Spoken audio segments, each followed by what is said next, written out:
Olá galera, aqui é o professor Bill, professor de Química, estou aqui para resolver a prova de Química Vestibular 2014, Verão, Universidade de Passo Fundo. Primeira questão, questão 65, que fala sobre compostos orgânicos, a clássica questão da UPF, de comparação de substâncias orgânicas, no caso aqui, dois polifenóis, a epigalocatequina e a epicatequina. Qual a alternativa correta? As catequinas serão excretadas pela urina em função de serem solúveis em água, devido aos grupos OH, que são grupos hidrofílicos e que podem realizar interações intermoleculares do tipo ligações de hidrogênio. Alternativa correta. Ela deve ser excretada pela urina porque esses agrupamentos OH podem realizar ligações de hidrogênio com a água por serem grupos hidrofílicos. As estruturas representadas correspondem a funções mistas e apresentam somente os grupos funcionais orgânicos que representam as funções álcool e éter. Há também o grupo fenólico, onde o OH está ligado em anel aromático, o que faz com que a letra B não seja correta. As estruturas apresentadas correspondem a isômeros planos de compensação. Isômeros planos de compensação têm a mesma fórmula molecular, a mesma quantidade de átomos. E se você comparar as moléculas dessas duas substâncias, você vai notar que há uma hidroxila a mais na epigalocatequina do que na epicatequina, o que garante que eles não possam ser isômeros. As catequinas podem reduzir o risco de câncer de estômago e esôfago em função da presença de poliálcois.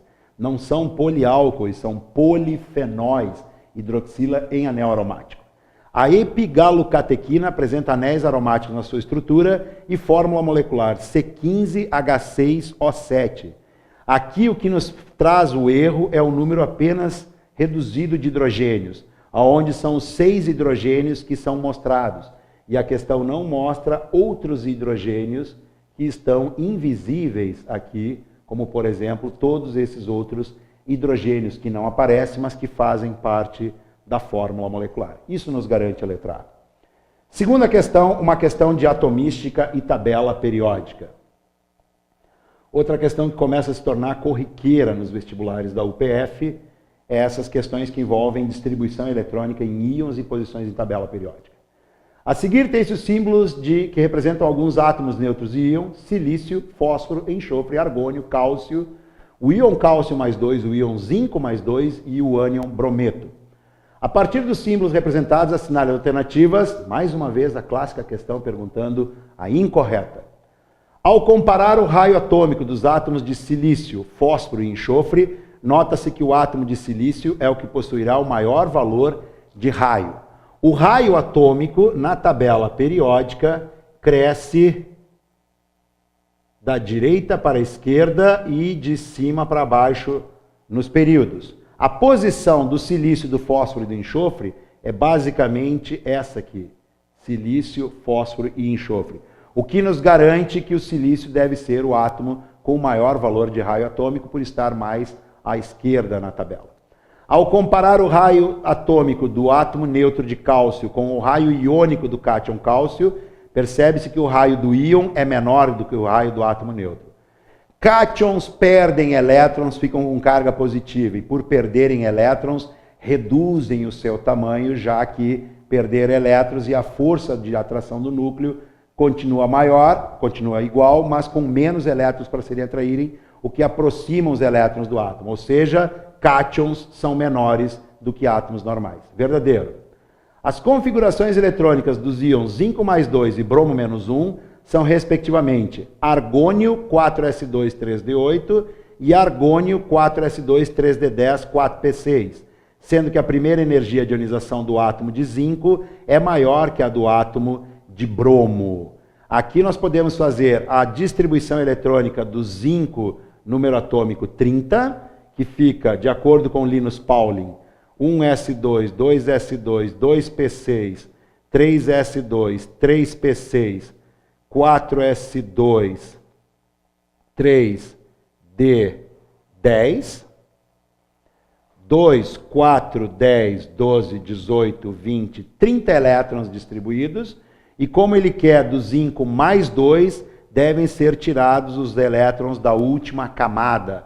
A partir do momento que nós colocamos uma carga no cátion zinco, esses elétrons devem ser retirados da última camada. Ou seja, a distribuição do zinco mais 2 fica 1s2, 2s2, 2p6, 3s2, 3p6, 3d10, o que não corresponde com a alternativa C, que diz que termina em 3d8.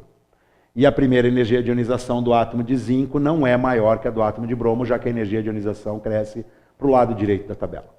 Ao comparar os átomos silício, argônio, enxofre e cálcio, percebe-se que o átomo de cálcio, que representa o elemento químico cálcio, apresenta o menor valor de energia de ionização, correto? Porque a energia de ionização cresce para a direita e para cima, e o cálcio é o elemento mais à esquerda. Átomos de cálcio e bromo poderão realizar ligação química, formando o composto iônico brometo de cálcio, CaBr2. Já o átomo de argônio, em função de sua estabilidade, é encontrado normalmente isolado, não se unindo a outros átomos, porque é o caso de um gás nobre. O argônio é um gás nobre que não precisa realizar ligações. Já a união do cálcio com o bromo, o cálcio pertence ao grupo 2 da tabela periódica, portanto realiza 2 ligações. O bromo, por pertencer ao grupo 17, tende a realizar apenas uma ligação para atingir a regra do octeto, e portanto eu preciso de 2 bromos para cada átomo de cálcio, fazendo com que essa fórmula esteja correta. Uma questão que envolveu alguns assuntos bem interessantes. Questão 67, uma questão de cálculo. Essa questão também teve um índice de acertos bastante baixo por se tornar uma questão complexa em relação a cálculos. Rejeitos líquidos industriais são constituídos de substâncias químicas diversas que podem ser inorgânicas, íons de metais, ânions, gases dissolvidos e orgânicos. O valor máximo permitido de algumas substâncias na água potável é muito baixo, como por exemplo, está indicado aí, miligramas por litro de cada um desses elementos. Nesses casos, esses valores de concentração levam a soluções extremamente diluídas, isto é, na faixa de partes por milhão, que são miligramas por litro, isso se chama partes por milhão, ou partes por bilhão, que no caso seriam as microgramas por litro. Considere que a concentração de íons alumínio numa dada porção de água é de 0,15 miligramas por litro, e que um indivíduo ingere um copo contendo 250 ml dessa água. Nessas condições, considerando a massa em gramas de íon alumínio mais 3, que são ingeridos acima ou abaixo dos valores de VMP máximo, assinale a opção que descreve corretamente o valor referente à água ingerida por esse indivíduo. Então, o indivíduo ingeriu uma água 0,15 miligramas por litro e o valor máximo permitido é de 0,10 miligramas por litro. Isso faz com que o excesso que ele ingeriu seja de 0,15 miligramas menos 0,10 miligramas. Então, esse indivíduo ingeriu um excesso de 0,05 miligramas em 1 litro d'água, ou seja, em 1000 ml. Mas a questão está pegando apenas um copo de 250 ml. E isso vai dar X miligramas. Fazendo esta regra de 3, nós ficamos com 0,05 vezes 250 dividido por 1000. Isso aqui cancelando dá 4 e essa resposta nos dá 0,125 miligramas. Ou seja, 1,25 vezes 10 na menos 2 miligramas, que não é o que diz a resposta, eles querem em gramas, então você tem que transformar para gramas dividindo por 1000, o que vai dar 1,25 vezes 10 na menos 5 gramas de alumínio. Observe que além dessa diferença de valores, há uma transformação de unidades de miligrama para grama, o que fez com que muitos alunos acabassem, inclusive, indo na alternativa letra D, quando a alternativa correta fica letra A. Questão 68 da prova de verão, Universidade de Passo Fundo, vestibular 2014. Uma questão sobre sistemas coloidais e tratamento de água. O texto explicando como pode ser feito para melhorar o processo de separação de sólidos dissolvidos numa água para serem tratados. Primeiro, o texto diz que há a adição de um coagulante para formar uma dispersão coloidal, uma suspensão, o que facilita a remoção dos sólidos. A remoção dos sólidos, nesse caso, ocorre devido à diferença de densidade, sendo o processo utilizado conhecido por decantação. A água pura não consegue ser decantada porque o material sólido está finamente dividido. A adição de sulfato de alumínio e cal forma um colóide aumentando flóculos. Esse processo se chama de floculação. E essas partículas com uma massa maior, com uma densidade maior, acabam sedimentando pela ação da gravidade. Esse processo é chamado de decantação. Numa dispersão coloidal, as partículas podem ser observadas com auxílio de um ultramicroscópio. É isso que diferencia uma suspensão de um colóide. Na suspensão, você consegue enxergar as partículas a olho nu e nos colóides há necessidade de um ultramicroscópio. Ao adicionar, e veja, só com essas duas alternativas já chegaríamos à resposta letra B. Mas, vamos corroborar o gabarito. Ao adicionar o óxido de cálcio em água em quantidade suficiente, a solução aquosa resultante apresentará um comportamento ácido. Não. Óxido de cálcio é um óxido básico que em contato com a água irá formar hidróxido de cálcio, solução de caráter básico. Considerando a água como meio dispersante, densidade 1 grama por centímetro cúbico, condições normais, temperatura, pressão, somente irão sedimentar os flóculos com densidade inferior à água. Também não, porque eu sedimento, eu vou ao fundo do meu recipiente se eu tiver uma densidade maior do que a água. No tratamento da água, as diversas substâncias e impurezas presentes no meio, devido às suas características, constituem um sistema eutético. Sistema eutético é uma mistura de substâncias sólidas que vão derreter a uma temperatura constante. Não tem nada a ver com o que está sendo colocado nessa questão para a separação de misturas, corroborando o gabarito letra B. Questão 69, uma questão extremamente polêmica que caiu no vestibular da UPF. Um texto falando sobre a fluazepona de butila, que tem duas características. Ela tem moléculas quirais, com isômeros com propriedades bastante distintas, um com forte ação herbicida e o outro totalmente atóxico. Essa é a característica dos isômeros ópticos. A representação da fórmula estará mostrada a seguir. A partir da análise da fórmula estrutural, tem-se as seguintes proposições.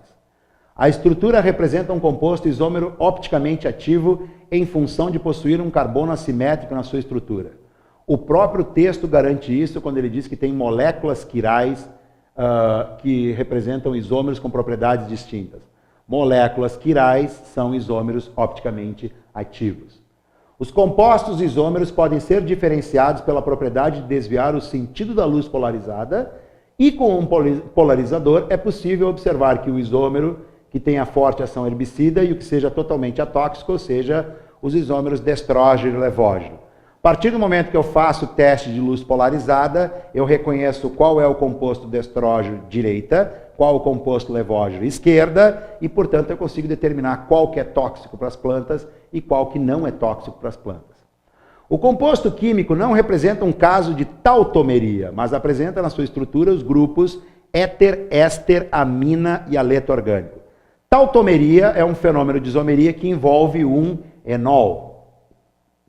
Tautomeria envolve um composto enólico, que é um composto que tenha carbono insaturado ligado à hidroxila. Esse agrupamento carbono insaturado sp2 ligado à hidroxila não aparece nessa molécula aqui, portanto nós não temos um caso de tautomeria.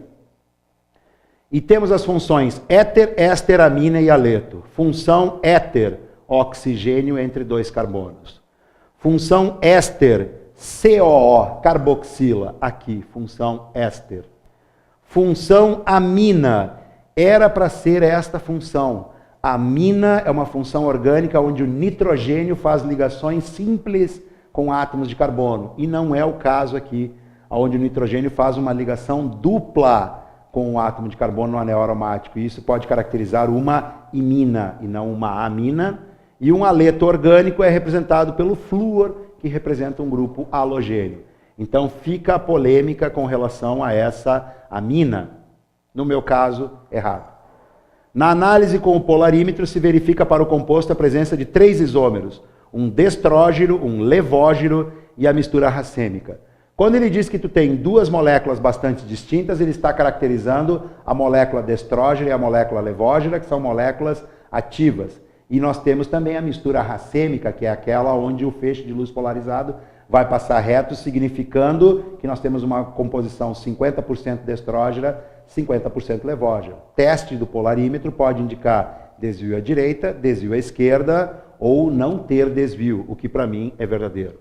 Na minha concepção, a resposta correta ficaria a letra B. O gabarito oficial que saiu há pouco tempo foi o gabarito da letra A. 1, 2 e 3, dizendo que há uma amina e que não há a presença de 3 isômeros. Não concordo com o gabarito oficial, fica a dúvida para quem quiser. Questão 70, essa sem dúvida.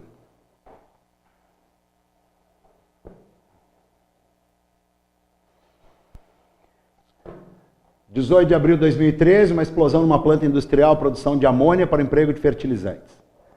Processo químico deve ser exaustivamente testado em laboratório antes de ser implantado na indústria. Um desses testes envolve justamente o cálculo do rendimento que a reação irá apresentar nas condições em que será realizada. Como um exemplo, pode-se citar a reação que emprega 40 litros de gás nitrogênio com quantidade suficiente de gás hidrogênio, realizada sob uma pressão de 350 atm, temperatura de 773,15 Kelvin, e que fornece um volume de gás amônia igual a 40 litros. Supondo que o volume molar dos gases nas condições do processo é de 0,18 litros por mol, assinale a alternativa que indica corretamente o rendimento da referida reação. Primeiro temos que escrever a reação de formação da amônia, uma reação extremamente clássica dos vestibulares. Nitrogênio mais hidrogênio formando a molécula da amônia. Acertando os coeficientes, nós temos 2 amônias e 3 hidrogênios para que fiquem 2 nitrogênios e 6 hidrogênios. O texto nos diz que é usado 40 litros de nitrogênio e são formados 40 litros de amônia. Ele pede qual é o rendimento da reação e o rendimento da reação pode ser colocado junto ao volume de gás formado, de gás reagido, de gás reagente. Os 40 litros de amônia terão um rendimento que irão produzir os 40 litros de amônia. Como nós temos uma equação gasosa, todas as substâncias são gasosas, a condição de pressão e temperatura não precisava ser dada porque estamos diante da lei de Gay-Lussac, que diz que volumes de gases são proporcionais aos seus coeficientes. Então tudo que nós temos que colocar embaixo é o coeficiente do nitrogênio e o coeficiente de amônia.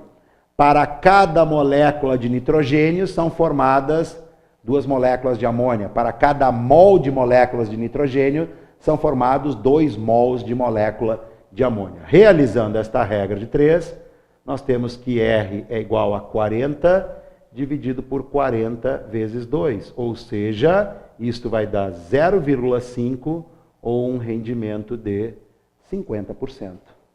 O que nos garante a letra C. Essa é uma questão de nível bastante apurado, que requer bom conhecimento matemático, especialmente da lei de Gay-Lussac. Nota-se que eu poderia muito bem ter colocado o 0,18 aqui e o 0,18 como a questão nos forneceu, mas não há necessidade da utilização se você estuda a lei de Gay-Lussac. Questão 71.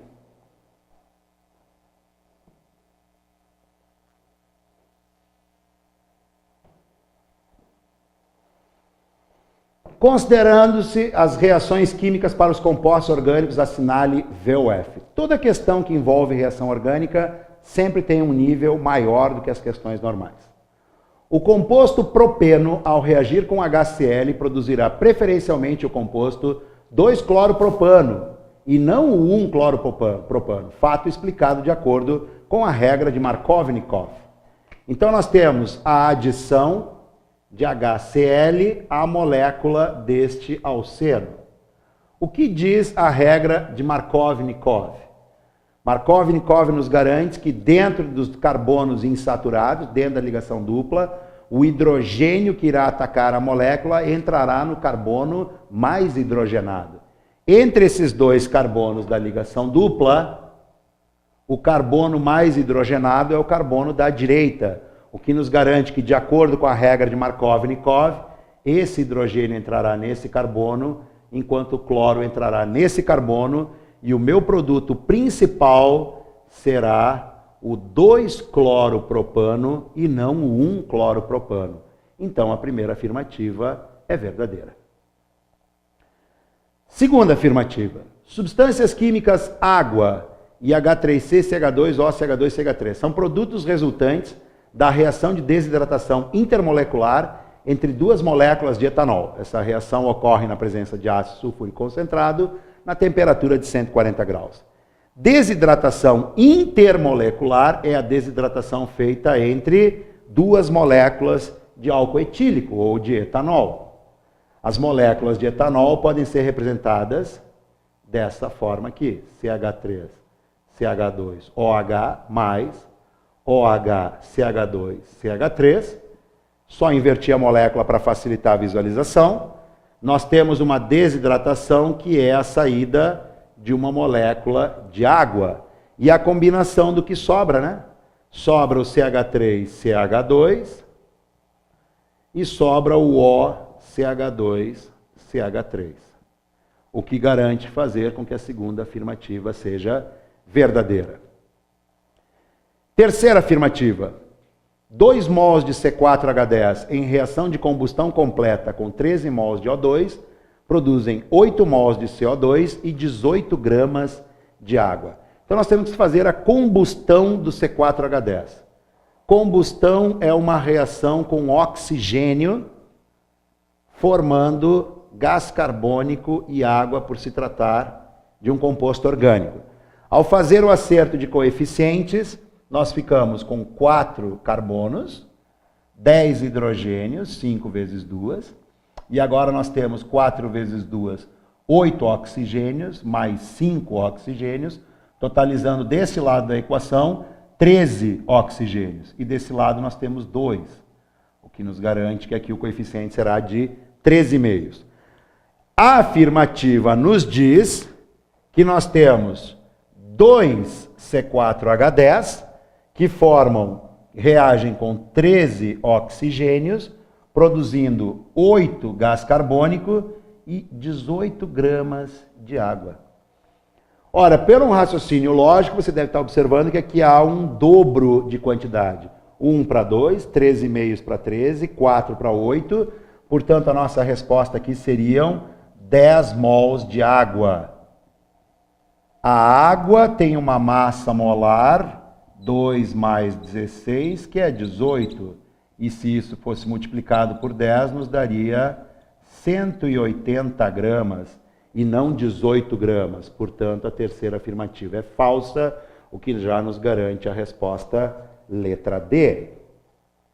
Para confirmar as duas últimas, a produção de margarina se dá pela hidrogenação catalítica, processo que consiste na adição de gás e hidrogênio em compostos insaturados na presença de um catalisador com aquecimento em torno de 150 graus, verdade.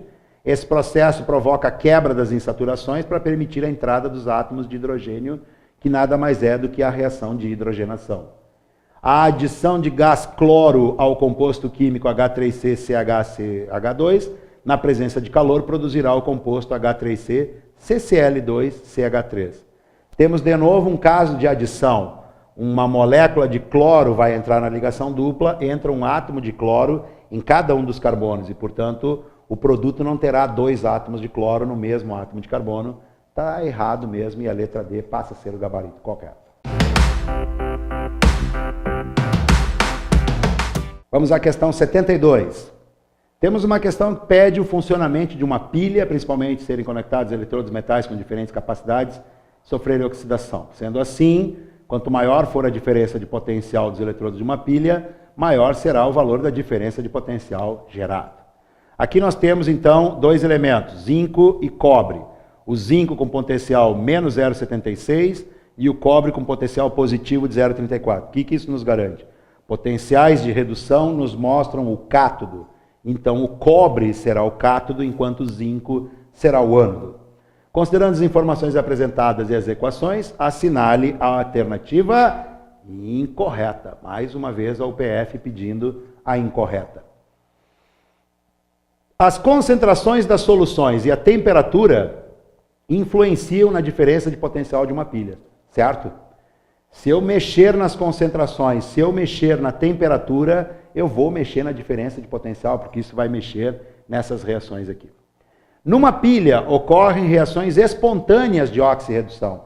Toda pilha funciona de forma espontânea.